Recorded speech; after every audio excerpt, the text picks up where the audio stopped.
In 1985, two young British climbers, Simpson and Simon Yates, set out to conquer the unclimbed west face of Siula Grande, a 21,000-foot peak in the Peruvian Andes. Both were talented, fast, and confident, exactly the type of climbers willing to attempt a route so dangerous that no one had ever touched it.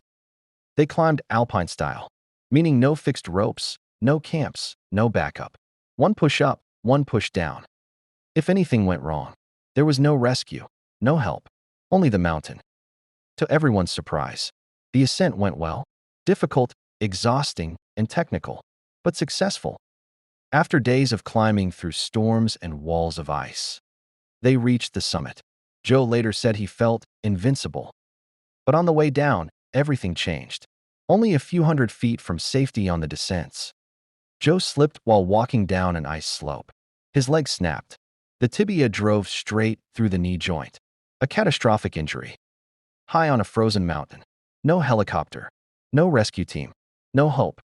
But Simon refused to leave him behind. He tied Joe to a rope and began lowering him down the mountain, one rope length at a time, each time anchoring himself into the ice. It was slow, brutal work. Joe was in agony, drifting in and out of consciousness. But Simon kept going. Then disaster struck again.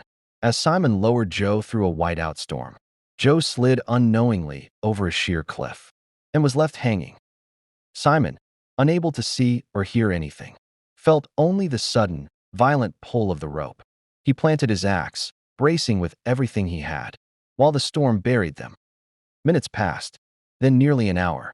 Simon was being dragged toward the cliff edge. Then he realized the truth. If he didn't cut the rope, both of them would die. With frozen hands and a breaking heart, Simon made the decision no climber ever wants to make. He cut the rope. Joe plunged into a hidden crevasse. Simon spent the night convinced his friend was dead. But Joe was alive, deep inside a pitch-black void, his legs shattered, alone and freezing. What followed has been called one of the greatest survival sequences ever recorded. Joe crawled out of the crevasse, then began an impossible journey. 3 days of dragging himself across ice fields, rocks, and glacier with no food or water. Hallucinating, screaming, refusing to quit. By the third day, he was skeletal, dehydrated, and barely conscious. But he kept crawling.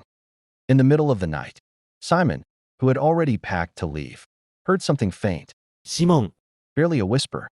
He ran toward the sound and found Joe.